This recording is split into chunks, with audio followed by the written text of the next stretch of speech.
اب دیکھیے جو سب سے بڑا سوال یہ ہوتا ہے کہ ہم جو یہ کہتے ہیں کہ عید میلاد النبی، اسلام میں صرف دو عیدیں ہیں، ایک عید الفطر اور ایک عید الاضحیٰ۔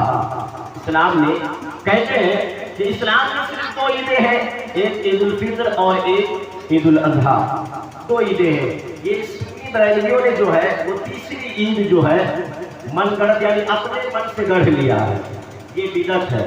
آج کل تو بدعت کی تعریف کیا ہے اسے پوچھ لیجیے، شرک کی فتویٰ لگتا ہے شرک کی تعریف کیا ہے۔ جنہیں شرک کی تعریف نہیں معلوم، بدعت کی تعریف نہیں معلوم، وہی یہ فتوے دیتے رہتے ہیں۔ یہ کہنا کہ اسلام میں صرف دو عیدیں ہیں، عید الاضحیٰ اور عید الفطر، یہ تیسری عید جو عید میلاد النبی کہتے ہیں یہ من گڑھت ہے۔ یہ سنی بریلویوں نے جو ہے اسے اپنے من سے بنا لیا ہے، کہیں سے ثابت نہیں ہے۔ چلیے میں اس کو بھی ثابت کر دیتا ہوں۔ صحیح بخاری کی حدیث ہے، صحیح بخاری کی حدیث ہے، اللہ کے رسول صلی اللہ علیہ وسلم فرماتے ہیں، آپ مفہوم سمجھ لیں کہ جمعہ کا دن جو ہے وہ سید الایام ہے، یعنی تمام دنوں کا سردار ہے۔ اللہ کے رسول نے جمعہ کے دن کو عید قرار دیا، عید کا دن قرار دیا۔ آپ نے سنا بھی ہوگا، اگر پڑھا نہیں ہوگا تو سنا ضرور ہوگا کہ جمعہ کا دن بھی جو ہے وہ عید کا دن ہوتا ہے۔ اس کو آپ غور کریں، جمعہ کا دن جو ہے اس کو عید کا دن قرار دیا گیا، حدیث میں ہے جمعہ کے دن۔ اب اگر وہ یہ کہتا ہے کہ اسلام میں صرف دو عیدیں ہیں تو پھر وہ اس حدیث کا کیا کریں گے؟ اس حدیث کا پھر وہ کیا کریں گے جو صرف یہ کہتے ہیں کہ دو عیدیں ہیں؟ چلیے اب سال میں آپ دیکھیے کتنے جمعے ہوتے ہیں، تو کتنی عیدیں ہو گئی اس کو آپ کریں۔ اس کے بعد حضرت عبداللہ بن عباس رضی اللہ تعالیٰ عنہ صحابی رسول، آپ قرآن مقدس کی اس آیت کریمہ سے جب تلاوت میں پہنچتے ہیں، الیوم اکملت لکم دینکم واتممت علیکم نعمتی ورضیت لکم الاسلام دینا، جب یہ آیت کریمہ پڑھتے ہیں حضرت عبداللہ بن عباس رضی اللہ تعالیٰ عنہ، جس میں اللہ فرماتا ہے کہ تمہارے دین کو میں نے اسلام کو جو ہے وہ مکمل کر دیا تمہارے دین کو، مفہوم آپ سمجھتے ہیں۔ اب تو یہاں پر ایک یہودی بھی بیٹھا تھا، کون بیٹھا تھا؟ یہودی بھی بیٹھا تھا۔ حضرت عبداللہ بن عباس رضی اللہ تعالیٰ عنہ نے کیا کہا جب یہ آیت کریمہ پڑھی الیوم اکملت لکم دینکم واتممت علیکم نعمتی ورضیت لکم الاسلام دینا، جب یہ آیت کریمہ پڑھی ایک یہودی بھی بیٹھا تھا، اس یہودی نے کیا کہا؟ اس یہودی نے کہا کہ اگر یہ آیت کریمہ ہم پر نازل ہوتی تو ہم اس دن کو عید کا دن بنا دیتے۔ کیا بنا دیتے؟ اس یہودی نے کیا کہا؟ عید کا دن بنا دیتے۔ کب؟ جب یہ آیت کریمہ نازل اگر ہم پر ہوتی، کون سی آیت؟ الیوم اکملت لکم دینکم واتممت علیکم نعمتی ورضیت لکم الاسلام دینا، اس آیت کریمہ کے حوالے سے۔ تو حضرت ابن عباس رضی اللہ تعالیٰ عنہ کا جواب سنیں۔ حضرت عبداللہ بن عباس رضی اللہ تعالیٰ عنہ کا کیا جواب؟ حضرت عبداللہ بن عباس رضی اللہ تعالیٰ عنہ فرماتے ہیں کہ جس دن یہ آیت کریمہ نازل ہوئی اس دن ہمارے لیے دو عیدیں تھی، ایک جمعہ کا دن اور ایک عرفہ کا دن۔ کیا فرمایا؟ یہودی نے کہا کہ اگر یہ آیت کریمہ ہم پر نازل ہوتی الیوم اکملت لکم دینکم واتممت علیکم نعمتی ورضیت لکم الاسلام دینا، یہ آیت کریمہ اگر ہم پر نازل ہوتی تو ہم عید کا دن قرار دے دیتے۔ تو اب حضرت ابن عباس نے کیا کہا؟ آپ نے فرمایا کہ اس دن ہماری دو عیدیں تھیں، ایک جمعہ کا دن اور ایک عرفہ کا دن۔ اب یہ عرفہ بھی کہا آپ نے اور جمعہ کا دن بھی کہا، کون ہے؟ صحابی رسول ہے۔ اب صحابی رسول نے جب یہ کہا تو عید آپ نے یہاں پہ ملا دی، تو اس سے کیا بات سمجھ میں آئی کہ عید الفطر اور عید الاضحیٰ کے علاوہ جمعہ کا دن بھی عید کا دن قرار دیا گیا اور عرفہ کا دن کے بھی عید کا دن قرار دیا گیا۔ اب لفظ عید جو ہے وہ بیچارہ پریشان ہو گیا ہے کہ آخر ہمیں لوگوں نے سمجھ کیا رکھا ہے کہ جہاں پر میں آ جاتا ہوں وہاں پر فتوے لگ جاتے ہیں۔ لفظ عید بیچارہ خود پریشان ہے۔ اب عید کا مطلب کیا ہوتا ہے؟ اب اگر کوئی اپنی زبان میں آ کر اسی کا ترجمہ کر دے تو ہم پریشان ہو جائیں گے، لیکن عید سمجھ میں خوشی کے دن کو کہتے ہیں، عید کا دن جو ہے وہ خوشی کا دن ہوتا ہے۔ تو آپ بتائیں کہ کیا آپ کو سال میں صرف دو ہی خوشی ملتی ہے؟ نہیں ملتی ہے۔ آپ اپنی زبان میں اسے خوش بولیں یا کچھ بھی بولیں، لیکن جب عربی میں بولیں گے تو آپ لفظ کہیں نہ کہیں لے کر کے آ ہی جائیں گے۔ تو اب اس کو لے کر کے جو آ جاتے ہیں، تو اب اس کا مطلب یہ ہوا کہ حدیث سے، اور میں نے حدیث سے تو بتا دیا کہ عید الفطر اور عید الاضحیٰ کے علاوہ بھی جمعہ کے دن اور عرفہ کے دن کو عید کا دن کہا گیا ہے، اور یہ حدیث ہے، اور اسے کوئی ضعیف نہ بنا دے، اس کو بھی سمجھ لیں گے۔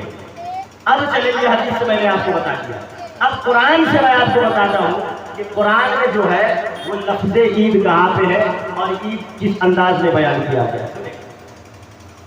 یہ جو ہے 7ویں پارے کی صفحہ نمبر 8 ہے، ٹھیک ہے۔ قال عيسى ابن مريم اللهم ربنا انزل علينا مائدة من السماء تكون لنا عيدا لأولنا وآخرنا۔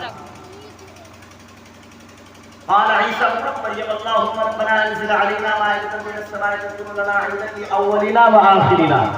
یہاں پر حضرت عیسیٰ نے اللہ سے کیا دعا کیا کہ مولا آسمان سے ایک دسترخوان نازل فرما۔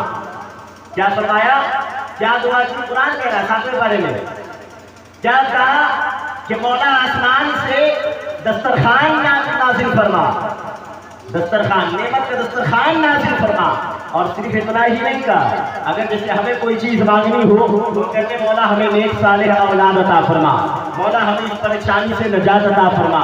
اس طرح کی دعائیں ہم کرتے ہیں۔ حضرت عیسیٰ نے یہی دعا کی، حضرت عیسیٰ نے دعا کی، لیکن آپ نے صرف یہی نہیں کہا یا عیسیٰ ابن مریم اللہم ربنا انزل علینا مائدۃ من السماء، آسمان سے کھانے نعمت نازل فرما، صرف اتنا ہی نہیں کہا۔ آگے جب پڑھیں گے تب عیدا لنا عیدا لاولنا وآخرنا، کہ مولا نازل فرما تاکہ وہ دن ہمارے لیے عید کا دن ہو جائے اور ہمارے پچھلے آنے والے لوگوں کے لیے بھی عید کا دن ہو جائے۔ عیدا لاولنا وآخرنا، پچھلے والوں کے لیے بھی اور آنے والوں کے لیے بھی وہ دن کیا ہو جائے؟ عید کا دن ہو جائے۔ لفظ عید آیا ہے، عید، عیدا لاولنا وآخرنا۔ اب ان سے میں سوال کرتا ہوں کہ میرے دوستو، میرے احباب، یہ ذرا بتاؤ کہ اگر آسمان سے کوئی نعمت نازل ہو جائے تو وہ عید کا دن قرار ہو جائے، قرآن اسے عید کا دن کہہ دے، اور جب ذات مصطفیٰ آ جائے تو کیا وہ عید کا دن قرار نہ ہو؟ جس دن، اب یہ بھی آپ کو ذرا اور کلیئر کر دوں کہ جمعہ کا دن جو ہے یہ سید الایام، جو تمام دنوں کا سردار ہے۔ جب اللہ کے رسول نے فرمایا نا، صحابی نے عرض کیا یا رسول اللہ اس کی وجہ کیا ہے؟ کیوں جمعہ کے دن کو سید الایام کہا گیا، تمام دنوں کا سردار کیوں کہا گیا؟ آخر وجہ کیا ہے؟ تو آپ جانتے ہیں اللہ کے رسول نے کیا فرمایا؟ اللہ کے رسول نے فرمایا کہ اس دن حضرت آدم علیہ السلام کی پیدائش ہوئی، حضرت آدم علیہ نبینا علیہ السلام کی۔ تو اب سوال آپ ذرا ذہن پہ اور زور دیں اور پھر آپ کہیں کہ جب جس دن کو حضرت آدم کی ولادت ہو، پیدائش ہو، تخلیق آپ کہہ لیں، پیدائش ہو، وہ دن تمام دنوں کا سردار بن جائے، وہ دن عید کا دن قرار بن جائے، اور جو امام الانبیاء ہو جس دن وہ آئے وہ دن عید کا دن قرار نہ ہو، اس دن ہم خوشی نہ منائیں تو پھر ہم کیا منائیں؟ ارے نوجوانوں، ذرا اس بات کو اچھی طرح سمجھ لو، آخر تم یہ کہہ کر کے کس سے دشمنی بول لے رہے ہو؟ آخر تم کہنا کیا چاہ رہے ہو؟ ارے اگر تمہارے گھر میں اولاد جیسی نعمت مل جائے تو تم بہت خوش ہو جاتے ہو، اللہ تمہیں دولت سے نواز دے دے تو خوش ہو جاتے ہو، لیکن جب ذات مصطفیٰ کی بات آتی ہے سوال کرنے لگتے ہو کہ یہ کہاں لکھا ہے، یہ کہاں لکھا ہے۔ اب ایک سوال یہ بھی بڑی تیزی کے ساتھ کیا جاتا ہے کہ کسی صحابی نے میلاد نہیں منایا ہے۔ ایک دیکھیں کہ ایک تحریر جو ہے وہ چلتی ہے کہ کیا کسی صحابی نے منایا؟ اتنے صحابہ آئے، حضرت عمر فاروق نے نہیں منایا، ابو بکر نے نہیں منایا، عثمان نے نہیں منایا، حضرت علی نے نہیں منایا۔